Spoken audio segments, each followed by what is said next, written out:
Soft, ambient wind? Light clinking of metal tools? Adjusting her satchel and kneeling by the injured traveler, the nurse spoke softly. Nurse. Easy now, traveler. You've taken quite the knock. Let's ease that swelling a bit. Hold still for me. Glass vial clinks softly, subtle magical shimmer. She pulled a small vial from her kit, a potion of lesser restoration, its golden liquid catching the light with a quiet whoosh of enchantment. This should help with the bruising. Drink this, you'll feel steadier on your feet. Soft gulp. Kaelion drank it. Warmth spread through his chest, his head cleared, the pain dulled, but it wasn't cryopod quality, not even close. Silence for a beat, the sound of cloth shifting as she checks his injuries. And what brings you here again? I crashed my ship. Who do I talk to about tech? Please, I need help. My team is dead. Nurse pauses, awkward silenced. Nurse, oh, you crashed a ship? Are you a sailor? Not that kind of ship, the space kind. Sharp tone shift. You're not making much sense, my friend. Let's slow down. Try again. One word at a time. Pause for Kaelion. I am from space. I am Altian. I come from my ship. I am a Paladin of Voltron. I need to speak to your planet's leader. Beat of silence, soft musical rise, nurse. Oh my, that does sound important. Nafel spin leaving. Let me get the leader of the planet right away. Tada, I am the leader of the planet. I am leaving. I need to return to my ship. Nurse stumbles slightly. Wind rushes as counter. Wait, I don't know what tech is, but if your boat's broken, maybe the blacksmith can help fix it? Scene transition. Hammer on metal. Ambient forge sounds fade in. Kaelion left the apothecary behind and made his way to the one place that still believed in fixing broken things with fire and iron. Forge intensifies. Clank. Blacksmith. Draw. Well now, you're either here for a blade, a horseshoe, or something that needs fixin'. I don't do chit-chat, so what'll it be? You must be that Kaelion fella I've been hearing about. Folks say you talk like a prophecy with no punctuation. Reckon we'll find out. I'm just here to get my weapon tool fixed. It's precise work. Precise, huh? Let's see it. Kaelion hands over the Bayard, saw humming, while examining it carefully. Well, I'll be... This thing's more foreign than a snowstorm in July. He turns it over. Electric? This ain't steel. This is sorcery. Look, I could try, but odds are I'll bust it worse. I deal in honest steel, not sparking witchcraft. He walks over to a wall of pristine tools. Blacksmith. But I got tools you can use. Precision files, crystal pliers, might even have some fine brushes for those little runes or gears or whatever you got in there. Kaelion. I'll make you a deal. Lend me the tools. Once I fix my helmet HUD, I'll give you blueprints. Tech from the Altian vaults. Fine. How much in Aurum? Gold coins, lions stamped on them. Blacksmith. How about this instead? Drum hit. There's a Minin site, Limestone Hollow. Used to be mine, now it's goblin real estate. Growl and chittering in the background. You clear it out, make sure they don't come crawling back. I'll give you every tool you need. Kaelion. All right, show me the cave. Map unrolls with a flick. Limestone Hollow. Half day west. Look for rotted beams. Goblins set traps. They're clever, but if you're cleverer, you'll do just fine. He hands Kaelion the map. Bring back the mine in one piece, and maybe we'll talk about partnership. Music fades into a steady marching rhythm, transition to forest ambience and dusk. Kaelion walked into the fading light of dusk, empty-handed, but not unarmed. The map in one hand, purpose in the other. He had no food, no water, and half a day's journey ahead. Wind rustling, trees creaking. By midday, he'd either return a man with tools or not at all. Let me know if you want this. Forest wind, leaves rustle, birds chirp.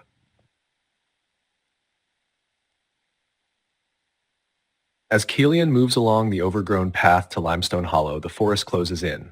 The light dims. The air thickens with moss and earth. Even the birds fall silent. Sudden stop. Silence drops like a weight. A sharp voice cuts through the hush.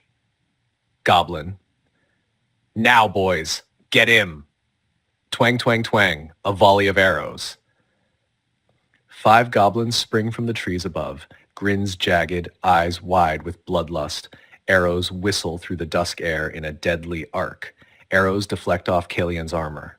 But Kaelion's armor holds, not a scratch. At slip, crack, a goblin tumbles from a tree. Boss? This one's tougher than he looks. One overeager goblin misjudges his perch and crashes to the ground. The others freeze. Dude, just run away and I won't hurt you. I am peaceful from the planet Altea. Magical shimmer as Kaelion shifts into his true form. Oh, okay, I read the room. Bayard hums to life, subtle energy. Peaceful, huh? Don't matter where you're from. You're in goblin turf now. Scimitars draw, metal rings. They rush him, surround him, 8 to 1. You gonna talk us to death, shiny man? Goblins laugh, echoing. Kaelion braces, then the first goblin lunges. A swipe, miss. Kaelion retaliates, also a miss. Quizneck! Root snap! A goblin trips and faceplants. Goblin 2, face full of dirt. Stupid root. Grax fighting trees now. 6 goblins press in. Arrows fly. 1 lands. Thwip. 1 arrow pierces armor with a muted thunk. Kaelion winces but stands. Whirl. Kaelion attacks. His first strike misses. Second strike connects. Slash. Blade tears across flesh. 1 goblin down. Kaelion lets out a cry, a warhorn scream, and moves to the next. Critical hit sound. Blade slices clean.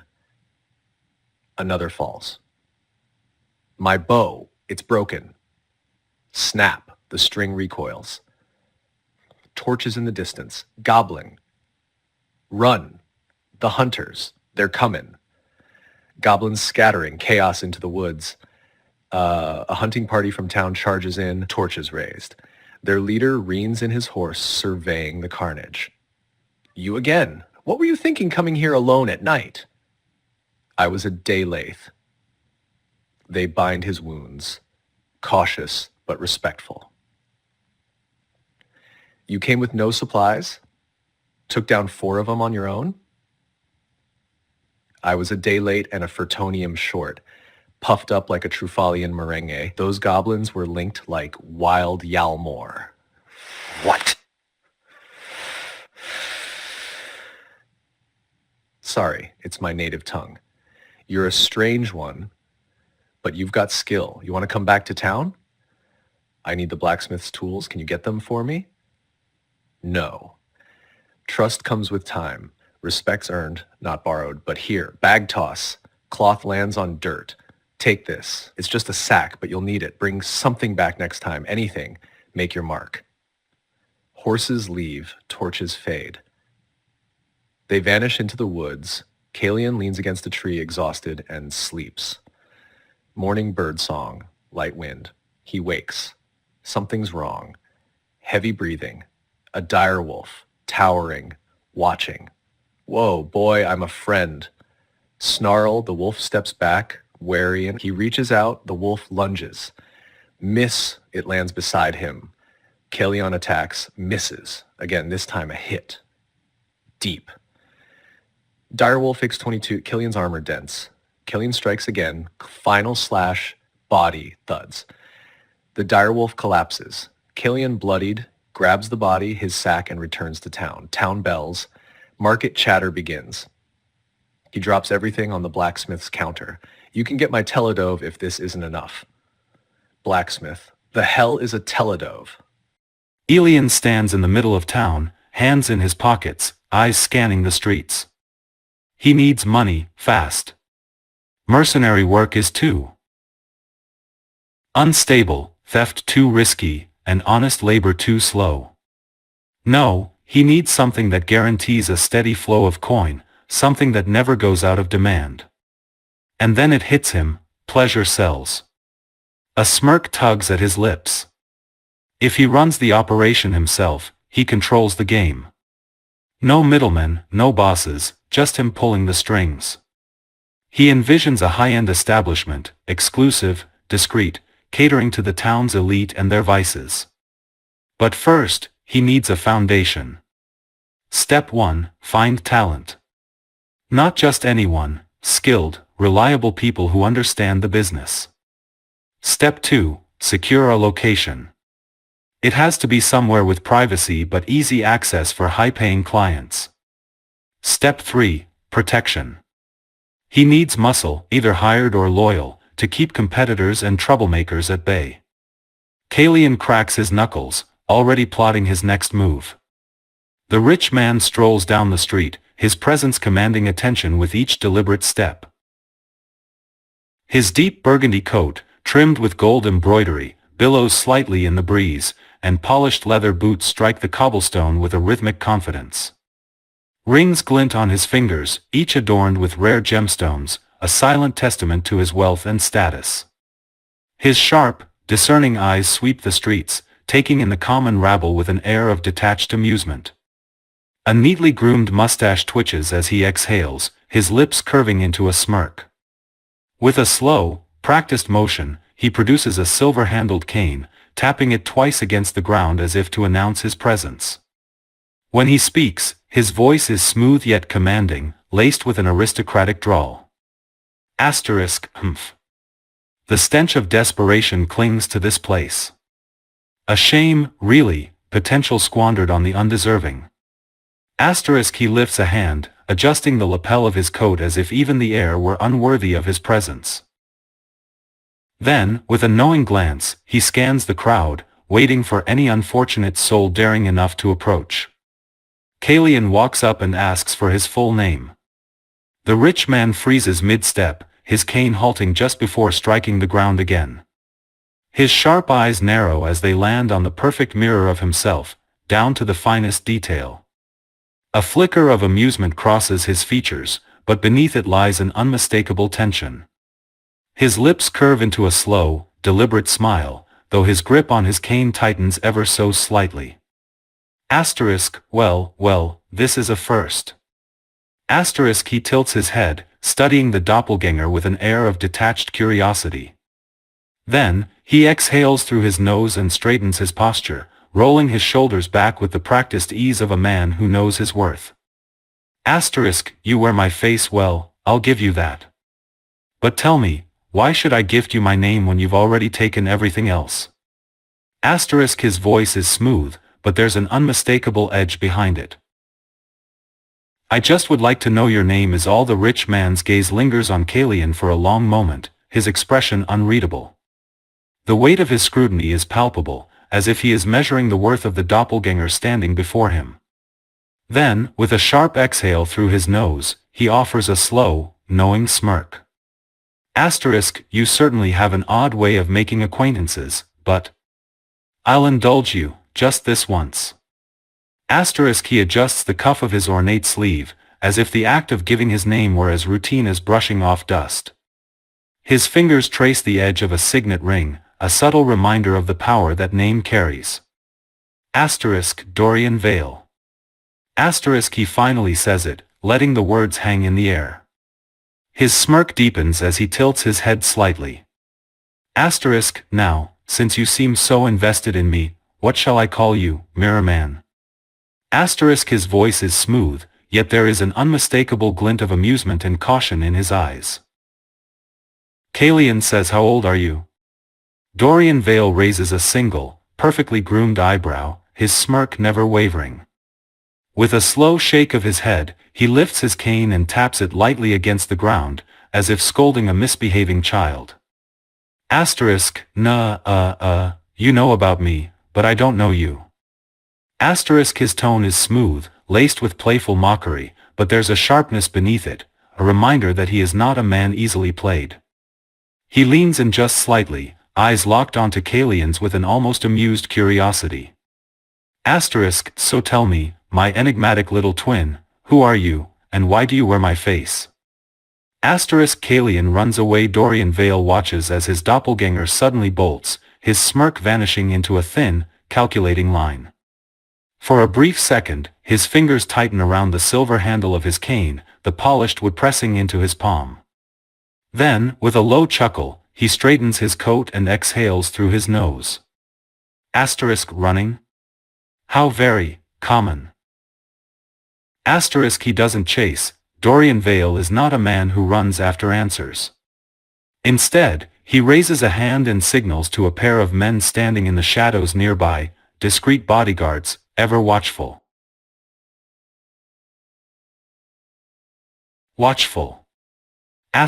Follow him. Find out where he goes, who he speaks to, and if he does this little trick often. His voice is casual, as if he were ordering a glass of wine rather than setting a hunt in motion. Then, adjusting the lapel of his coat, he taps his cane once more and strolls forward at an unhurried pace. If this impostor wants to play games, Dorian is more than happy to let him think he's winning. For now, Kaelion bolts to the blacksmith's shop and shapeshifts into a midget. Dorian Vale walks at a measured pace, hands folded neatly over the silver handle of his cane as his bodyguards move with practiced ease, following the fleeing impostor from the shadows. He doesn't need to rush. Patience wins wars, not reckless pursuit. One of the bodyguards, a rugged man with a scar down his cheek, returns moments later, stepping in stride beside Dorian. He ran straight to the blacksmith's shop, sir, the guard reports in a hushed tone. Didn't stay himself for long, shifted into a midget soon as he got inside. Dorian halts, turning his head slightly, the flickering glow of a street lantern catching the gold embroidery of his coat. His lips twitch, amusement flickering in his eyes. A midget, you say? He exhales a slow, deliberate breath before chuckling under his breath.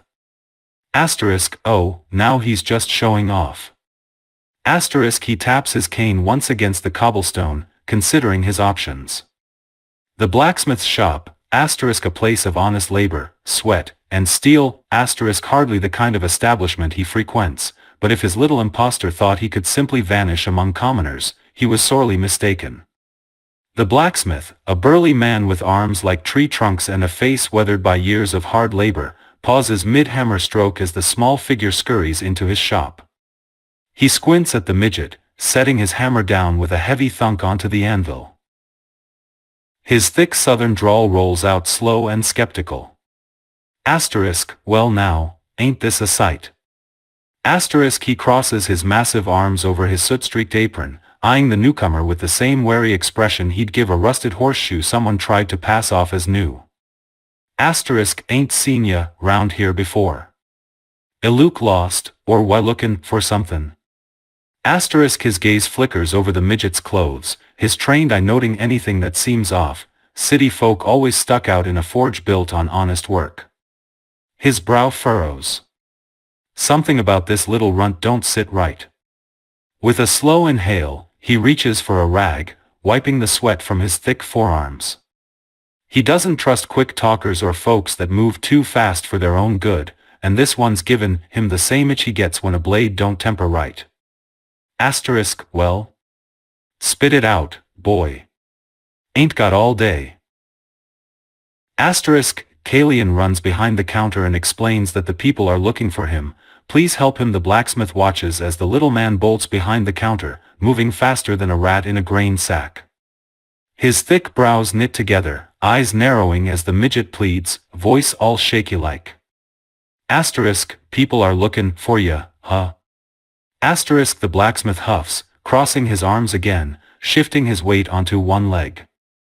He ain't the kind to stick his nose where it don't belong, but he also don't much care for trouble skulkin' around his shop, bringin' heat down on him. He spits off to the side into the forge's coal bin, the embers hissing at the moisture. Boy, I don't reckon I much like folk runnin' into my shop with trouble on their heels. Ain't no hideaway, this here's a place of work. Asterisk his voice is gruff, but there's a hint of curiosity behind it. He peers down at the midget, sizing him up proper. Asterisk something don't sit right. Asterisk he glances toward the door, rubbing his bearded chin. Whoever's lookin' for this one, they ain't far, he figures. Asterisk, now, for I go decidin' whether I toss ya out or tuck ya under my bench, why don't you tell me why in the hell them folks are after ya? Asterisk his sharp eyes lock onto the midget's. Asterisk, and don't you go spinnin' me no horse crap neither, man can smell a lie like he smells burnt iron. Asterisk blacksmith buddy ol' pal, it's me Kaelion, I'm just in midget mode for easier hiding.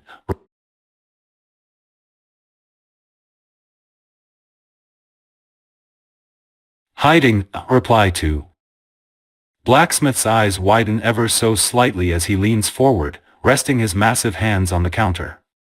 His thick fingers drum against the wood, his gaze fixed on the tiny figure with a mixture of disbelief and irritation. Asterisk, Kaelion. Asterisk he exhales through his nose, slow and heavy, like a bull ready to charge. Then he straightens up, rubbing his temples with two thick fingers before letting his hand drop with a loud smack against the counter. Asterisk, boy, what in the hell, asterisk he cuts himself off, taking a long, deep breath. Asterisk, I swear, every time I hear your name, there's some nonsense not far behind it. Now you're tellin' me you can just, what? Asterisk shrink asterisk yourself like some kinda damn pocket wizard. Asterisk he pinches the bridge of his nose, muttering under his breath before leveling a stern glare at Kaelion. Asterisk, alright, lemme get this straight. You went and riled up some folk, rich folk, judgin' by the way you're actin', and now you think hidin' behind my counter's gonna fix it? Asterisk he gestures vaguely around his shop. Asterisk, hate to break it to ya, but I ain't exactly runnin' a damn sanctuary here. You're sittin' in a forge, not a church. Asterisk the blacksmith sighs, glancing toward the door, then back down at the midget-sized Kaelion. His thick fingers tap against the counter again before he mutters, asterisk, damn it, boy. Asterisk then, in a low grumble, asterisk, fine. But you best start explainin' real quick what kinda mess you done stepped in, 'cause if I'm gonna be dealin' with some highfalutin, noble type barging in here, I need to know whether I oughta be hidin' you or sellin' you back. Asterisk his expression is dead serious, but there's just a hint of amusement in his eyes. I just tried to walk away from the conversation and they chased me, not much more to it. The blacksmith stares at Kaelion, asterisk, or rather, the tiny version of him asterisk, his expression completely deadpan. He blinks. Once. Twice. Then lets out the slowest, longest sigh a man could muster without passing out. Asterisk, so lemme get this straight. Asterisk he rubs his face with one calloused hand before pointing a thick finger down at the midget. Asterisk, you was talkin' to some fancy-lookin' fella. Then you walked away, and now he's got men chasin' ya. Asterisk he leans back against the counter, crossing his burly arms over his chest. Asterisk, boy, that ain't just walkin' away. Either you said somethin' real stupid, or you done somethin' worse. Asterisk he shakes his head, eyes flicking toward the door. Asterisk, now, see, this is exactly why I don't go stickin' my nose in city folk business. They got rules that don't make sense, and money that don't make 'em smart. Asterisk he huffs, rubbing his beard in thought. Asterisk, alright, listen here. I ain't too keen on lettin' trouble fester in my shop, but I also ain't in the mood for throwin' a half-pint version o' you into the street if it means I gotta deal with the aftermath. Asterisk he squints down at Kaelion. Asterisk, you reckon if I just tell 'em ya ain't here, they'll piss off? Or am I gonna need to be a lil more persuasive? Asterisk the way he cracks his knuckles suggests persuasive means something real specific. Kaelion, they'll probably piss off, yeah, the blacksmith gives Kaelion the longest, most skeptical look a man can give. His jaw tightens as he exhales sharply through his nose, shaking his head. Boy, I don't believe that for a second. He grumbles, rubbing a hand down his face before pushing off the counter. With a slow, deliberate motion, he grabs a nearby cloth and wipes the sweat from his forearm, like he's mentally preparing for what's about to come. Fine. You sit tight. Ain't nobody touchin' nothin' in here, specially not you. And if you so much as breathe loud, I swear to every forge fire in the land, I will throw you out myself. Just as he finishes speaking, the shop door creaks open. Without missing a beat, the blacksmith turns toward the entrance, spotting Dorian Vale standing there, polished as ever, his bodyguards just outside. The air in the shop shifts. Rich folk always brought their own weight into a room, even when they weren't trying. The blacksmith doesn't move to greet him, just leans back against the counter, arms crossed over his broad chest. His deep, gravelly voice rolls out slow and steady. Evenin'. He doesn't ask what Dorian wants. That much is obvious. Instead, he holds the nobleman's gaze, unreadable and unbothered, like a mountain daring a storm to try its luck. Something I can help you with? His tone is polite enough, but there's an iron edge beneath it, a quiet warning that says don't waste my time. Dorian Vale steps just inside the shop, his sharp eyes flickering across the space, taking in every detail, the scent of burning metal, the heat lingering in the air, the soot staining the blacksmith's thick hands. He exhales lightly, as if the very atmosphere here is beneath him, and yet, intriguing, his smirk is easy, practiced, but his gaze is anything but idle. He taps his cane lightly against the floor, an unspoken signal of presence and power. Good evening to you, Master Smith. His voice is smooth, cultured, the kind that's used to being listened to. He lifts his free hand in a small, measured gesture. I do apologize for intruding upon such honest work, but I seem to have misplaced something, or rather, someone. His gaze lingers just a second too long on the counter, then returns to the blacksmith's face, studying his reaction like a hunter watching prey. A rather peculiar fellow, you see. Walks like a man, talks like a man, but oh, he's quite the illusionist. He tilts his head slightly, his smirk widening just a fraction. Now, I would so hate to believe that he would find himself here, among the hammer and anvil, seeking refuge. His voice remains velvet smooth, but there's something cold beneath it. Because that would be terribly unfortunate, wouldn't it? For both of us. He lets the words hang, light as air yet weighted with meaning.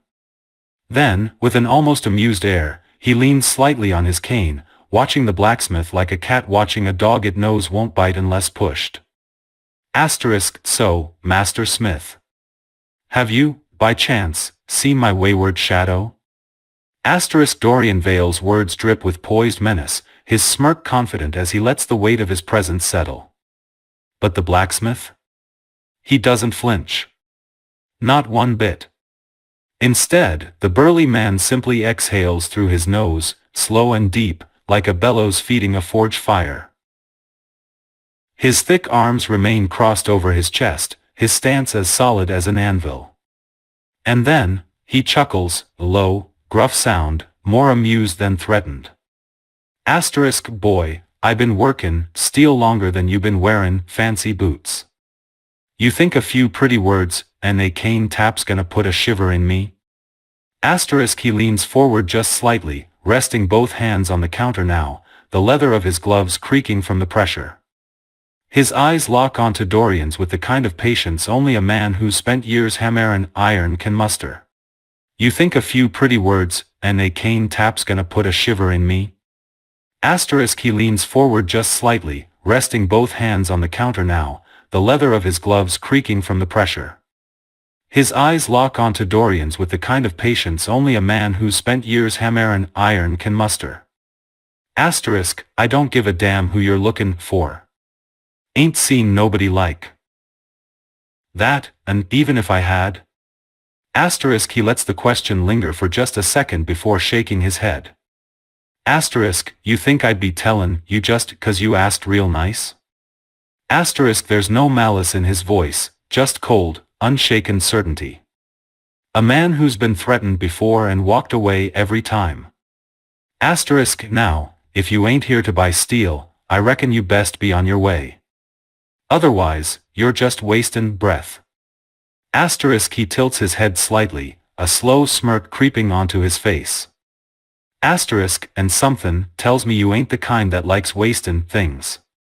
Asterisk Dorian Vale's smirk falters, not in fear, not in defeat, but in something far more dangerous. Amusement. A slow, knowing chuckle rumbles from his throat as he shifts his grip on his cane, tapping it twice against the floor, his expression betraying nothing but entertained curiosity. Asterisk, oh, I like you, Master Smith. Asterisk he doesn't blink, doesn't break eye contact, but there's something sharper in his gaze now, less indulgence, more calculation. Asterisk, most men fold the moment a man like me walks through their door. You stand tall. Unshaken. That's rare. Asterisk he rolls his shoulders, straightening his coat before exhaling lightly through his nose. And yet, his fingers tighten just slightly around his cane. Asterisk, I find it very hard to believe that a man of your stature, let's call it, would let some scrawny trickster waltz in here without so much as a sideways glance. After all, steel sees all, does it not? Asterisk his words are smooth as silk, but there's a quiet weight behind them. A challenge. A test. But then, asterisk he steps back, asterisk just an inch. Just enough to make it clear he isn't about to force the issue. Very well, he muses, his smirk returning. Asterisk, you've given me your word, and I am nothing if not a man of manners. Asterisk he lifts a hand, adjusting the cuff of his sleeve, speaking as if the entire encounter was nothing more than a pleasant exchange over wine. Asterisk, but should you happen to remember anything, or if a rather small stranger scurries in looking particularly out of place, I do hope you'll reconsider your generosity. Asterisk he finally turns, taking a single step toward the door before pausing, glancing back over his shoulder. After all, his smirk widens just slightly, his voice dropping to something quieter, asterisk, even the strongest steel has its melting point. Asterisk with that, he strides toward the exit, his bodyguards moving in step, their presence like shadows cast by flickering torchlight. The door creaks open, the night air spilling in. But the blacksmith? He remains standing exactly where he was, asterisk unmoved, asterisk and Kaelion, still tucked behind the counter, knows one thing for certain. The game ain't over. The blacksmith exhales through his nose, slow and steady, as the shop door swings shut behind Dorian Vale. The noble's polished boots and silver-tipped cane no longer echo against the cobblestone, but the weight of his presence lingers like the last embers in a dying forge. The blacksmith doesn't move right away. Instead, he keeps his arms crossed, his sharp eyes flicking toward the windows, watching the street outside through the grime-streaked glass. His workshop is warm, always is, but a different kind of heat is settling in his gut. That was too close. After a few heartbeats, he lets out a slow breath and shifts his weight, rolling his shoulders. Without a word, he steps around the counter and toward the door, careful not to make any sudden movements. Quietly, he reaches for a thick iron poker leaning against the forge, not an obvious weapon, just something to have in hand. Then, with the trained ease of a man who's spent years knowing when to expect trouble, he eases the door open just a crack. His eyes scan the street, looking for anything out of place, a lingering shadow in an alley. A figure standing too still near a lamppost. A flicker of movement on a rooftop. Because men like Dorian Vale? They don't just walk away. And sure enough, there. Across the street, tucked just far enough back into the dark to seem casual, a man lingers. Not moving. Not browsing. Watching, the blacksmith doesn't react. Doesn't stiffen. Instead, he lets out a gruff, knowing hum, asterisk a man who's seen this play out before, asterisk he steps back inside, letting the door shut behind him with the weight of a final decision. Then, and only then, does he glance down at the counter where Kaelion is still tucked away. Asterisk, you best start tellin' me exactly what the hell you did, boy. Asterisk he grabs a stool, plants himself down, and levels the midget with a look as solid as an anvil. Asterisk, 'cause you didn't just piss off some noble. Asterisk he jerks his head toward the window.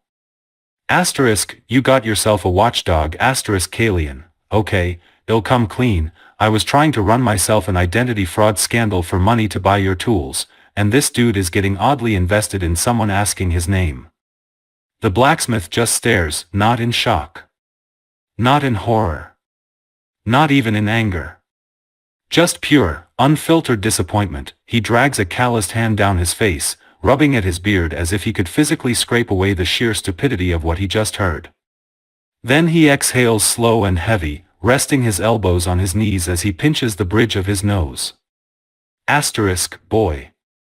Asterisk, there's a pause. A long one. The kind that makes a man rethink every life choice he ever made.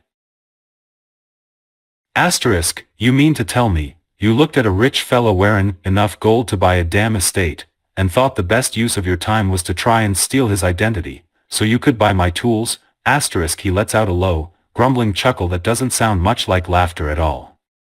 More like a man on the verge of existential crisis. Asterisk, Kaelion, I ain't sure whether to hit ya or just let life finish the job for me.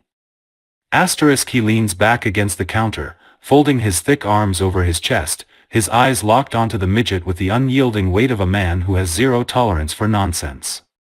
Asterisk, now listen here, you little gremlin. Asterisk he gestures vaguely toward the window. Asterisk, that fella? He ain't just some noble with an ego problem. Rich folk don't go chasin' down every street rat who asks em a question. You musta spooked him good for him to be sendin' folks after ya. Asterisk his brow furrows. Asterisk, and I tell you what? That makes me real damn nervous. 'Cause now I got eyes on my shop that ain't supposed to be here. Asterisk he jabs a thick finger in Kaelion's direction. Asterisk, so, since you done dragged me into this, I got a couple questions for you. Asterisk he holds up a fist, extending one finger at a time. Asterisk 1, how deep in this scam were you before you got caught? Asterisk 2, does this fella got enough power to actually make me a problem, or is he just a petty noble with nothing better to do? Asterisk and 3, he leans in slightly, voice dropping low and steady. Asterisk, do I need to start heatin' up my forge for reasons that ain't makin' horseshoes? 'Cause I don't take kindly to folk comin' into my shop and threatenin' me, no matter how many rings they got on their fingers. Asterisk he cracks his knuckles. Asterisk, you got one shot to make this right, Kaelion. Start talkin'. Asterisk I got as far as his name and then ran away, and I guess he's strong, but he will be nothing to us if my lion can be somewhat operational. The blacksmith lets out the longest, most tired sigh a man can muster. He rubs at his temples like he's fightin' off a headache, then just shakes his head. Asterisk, boy, you got the decision-making skills of a drunk squirrel. Asterisk he plants both hands on his knees and stands up slow, looming over the midget-sized Kaelion with the weight of an anvil ready to drop. Asterisk, so lemme get this straight. Asterisk he jabs a thick finger toward him. Asterisk, you barely got this scam off the ground before you panicked and ran.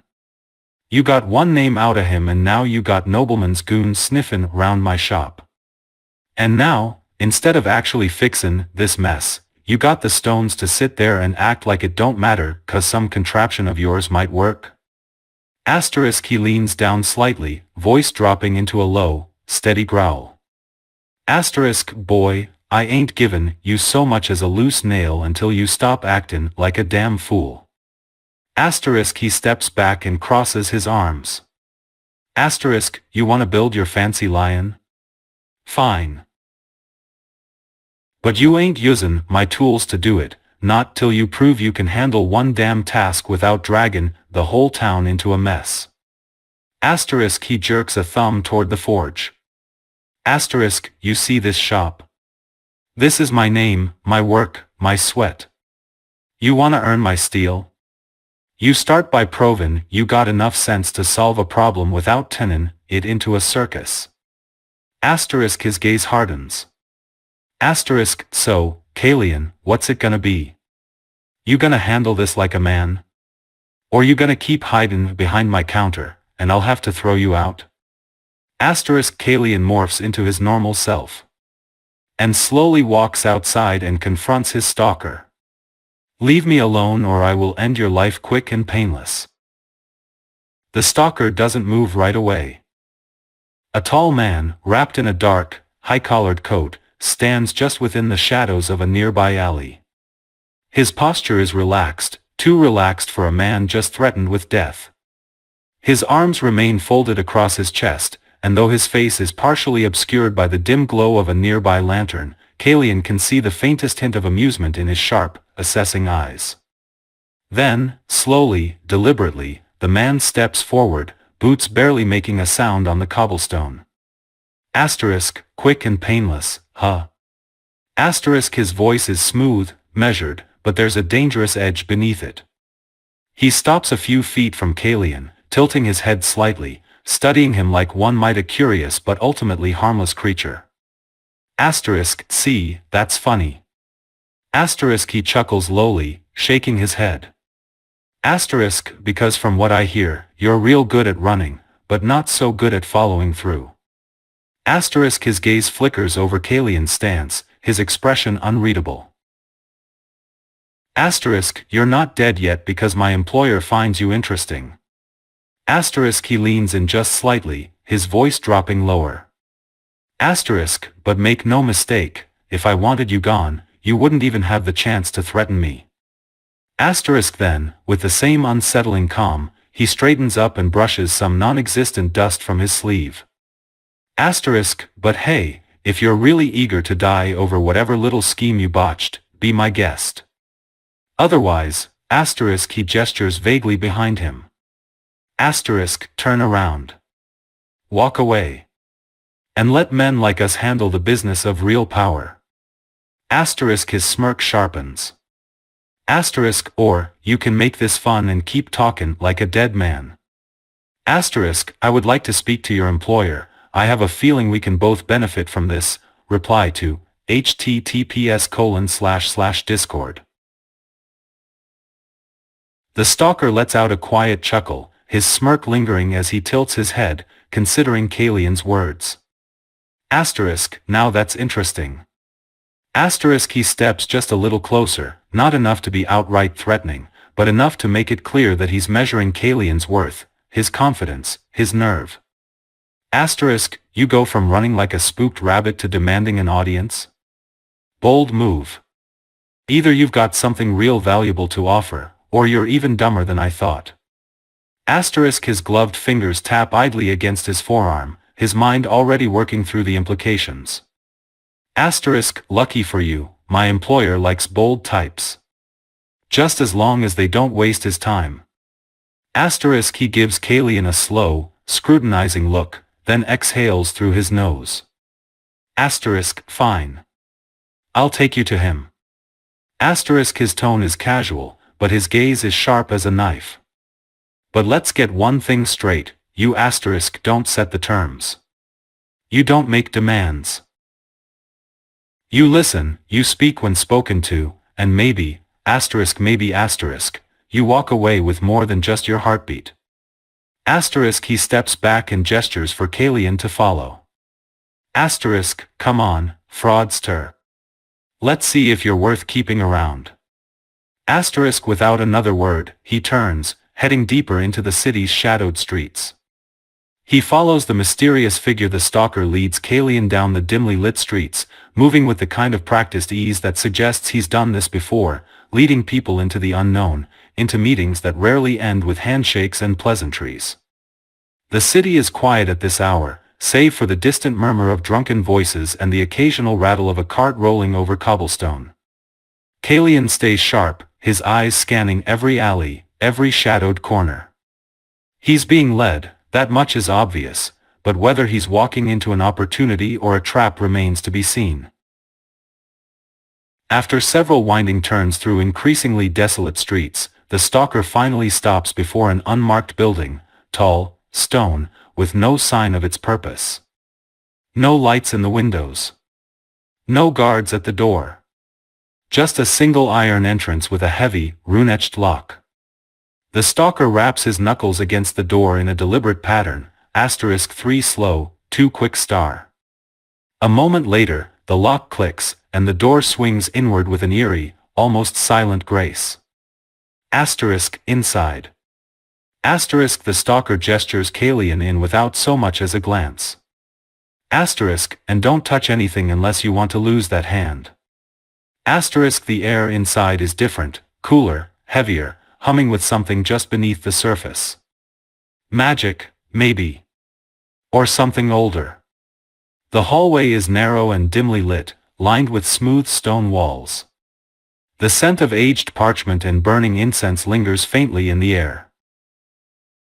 As they walk deeper, the flickering light of sconces guides them to a set of large, double doors at the end of the hall. The stalker pauses just before them, then turns to Kaelion with a knowing smirk. Last chance to turn back, fraudster. His voice is casual, but there's something deadly behind it. Once you step through here, you're in his world. And he don't take kindly to wasted time. Then, without waiting for a response, the stalker presses a hand against the door. With a slow, mechanical groan, the heavy doors swing open, revealing a room bathed in low, golden light. Inside, seated behind an opulent desk, is Dorian Vale. He does not look surprised. In fact, he barely even acknowledges their entrance at first. He merely swirls a glass of deep red wine in his hand, his expression unreadable, as if he had expected this meeting long before Kaelion ever thought to request it. Finally, after a long, heavy silence, Dorian lifts his gaze. His smirk is small, amused, but there's an unmistakable sharpness in his golden eyes. Ah. He sets the glass down with a deliberate clink. So, you do know how to face a man properly. That's good. That's very good. He steeples his fingers, resting his chin against them as he studies Kaelion like one might study a particularly curious insect. Now, why don't you tell me exactly what you think you can offer me, little thief? Kaelion's eyes burn with determination, the golden light casting sharp shadows across his face as he steps forward, armor softly humming with latent energy. The emblems of his station, marks of the Paladin of Voltron, catch the light, a reminder of his oath. Yet, his stance, his voice, carry something more primal, desperation. You're right. I've taken plenty, names, victories, secrets. But what I've lost? His voice hardens, edged with guilt. That cuts deeper than you'd guess.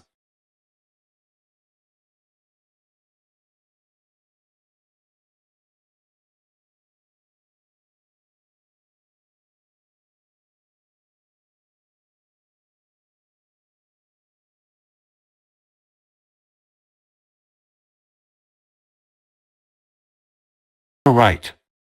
I've taken plenty, names. The Black Lion. Victories, secrets.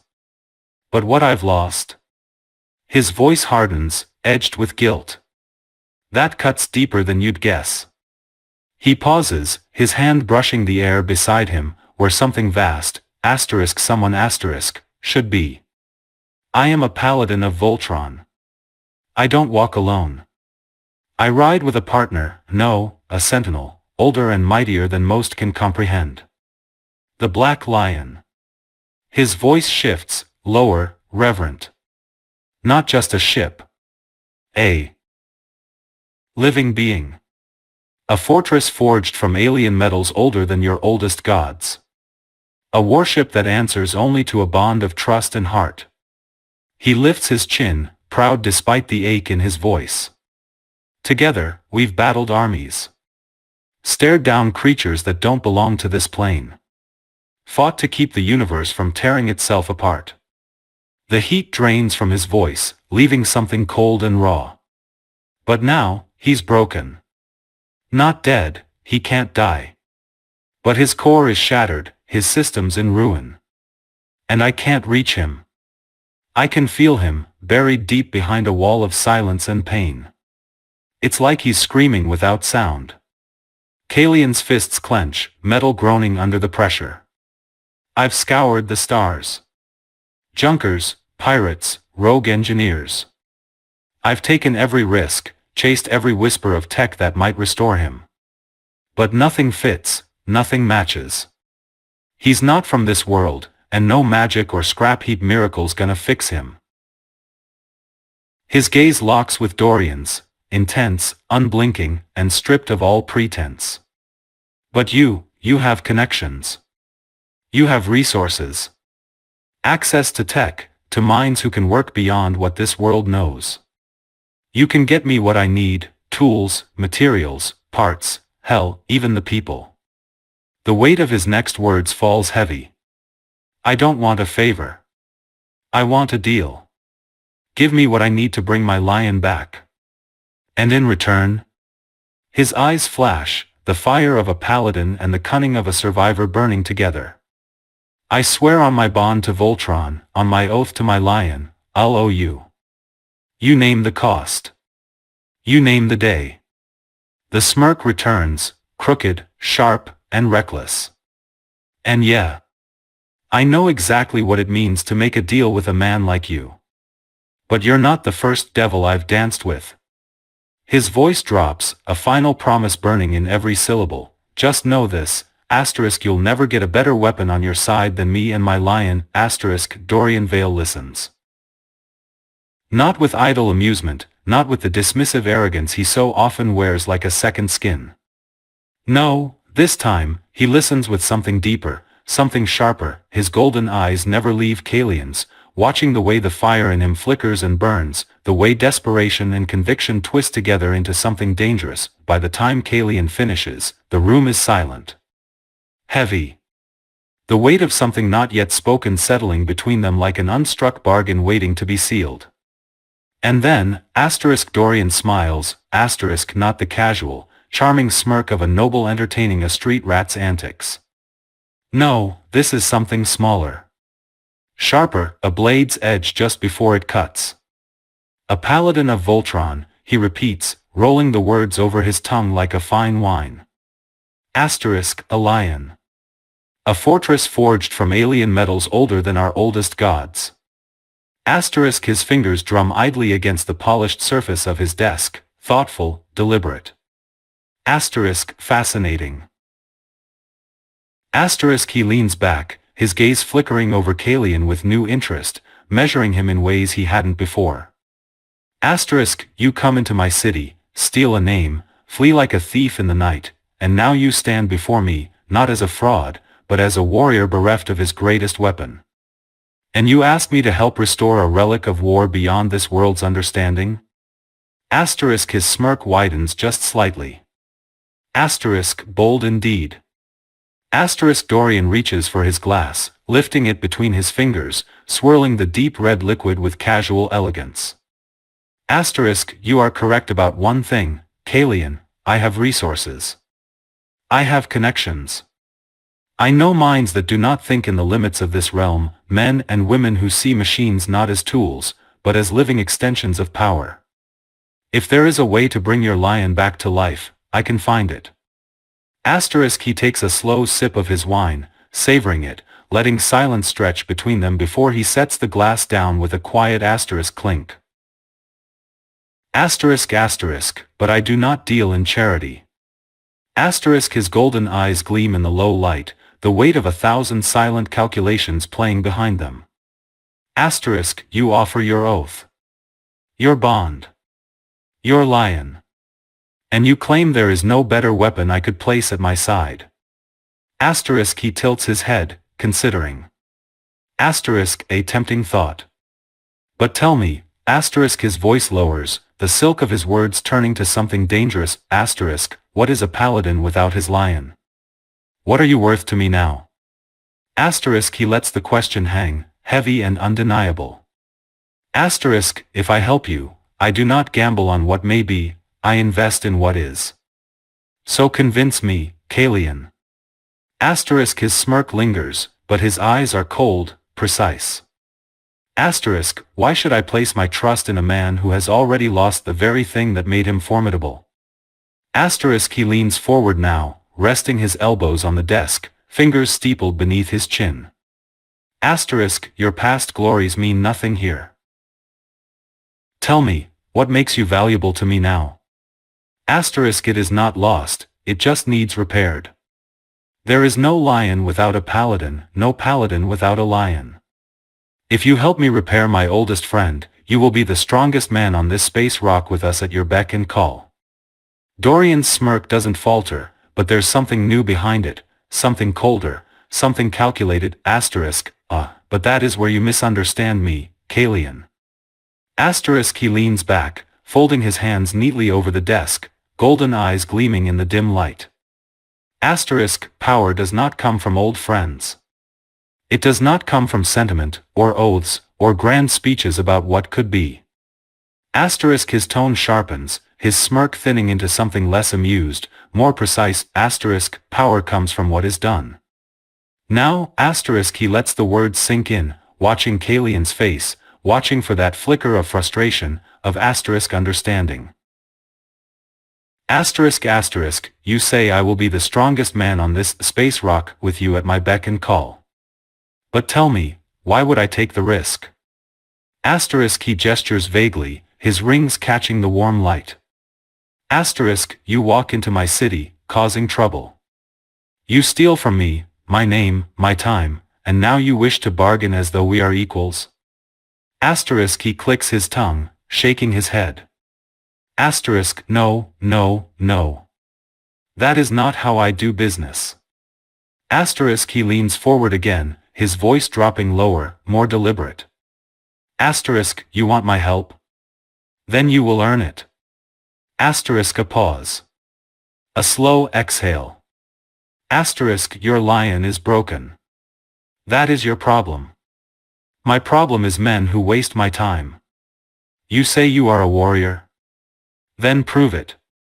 Show me you are worth the investment. Show me you can do more than talk. Asterisk he watches Kaelion carefully, as if waiting for him to protest, to push back. But before the paladin can speak, Dorian lifts a hand, cutting off any argument before it can form. Asterisk, I have a task. One that requires a man with skill, with tenacity, with the kind of desperation that makes him willing to do whatever must be done. Asterisk his smirk sharpens. Asterisk, sound familiar? Asterisk Dorian reaches into a drawer, pulling out a small, ornate box. He slides it across the desk, the polished wood reflecting the candlelight. Asterisk, inside is a key. Not a literal key, of course, what fun would that be? Asterisk his tone is almost playful, but his eyes remain cold. Asterisk, it is an item of importance. You will take it, and you will deliver it to a man by the name of Corvin Lazare. You do not ask questions. You do not open the box. You do not fail. Asterisk he tilts his head slightly. Asterisk, succeed, and I will consider giving you access to the mines and tools you need. Fail, and, well, asterisk he chuckles lightly, swirling his wine glass once more. Asterisk, I suppose you won't need to worry about your lion anymore, will you? Asterisk Dorian leans back, waiting. Asterisk, so, Paladin. Are you just a man who lost his weapon? Or are you a man willing to fight for it? Asterisk I accept your mission. Dorian Vale's smirk widens, small, satisfied, knowing, he watches Kaelion carefully, taking in the Paladin's words, his stance, the weight behind his decision. For a brief moment, the room feels still, like the pause before a blade falls. Then, Dorian reaches forward, sliding the ornate box a fraction closer to Kaelion. Asterisk, good.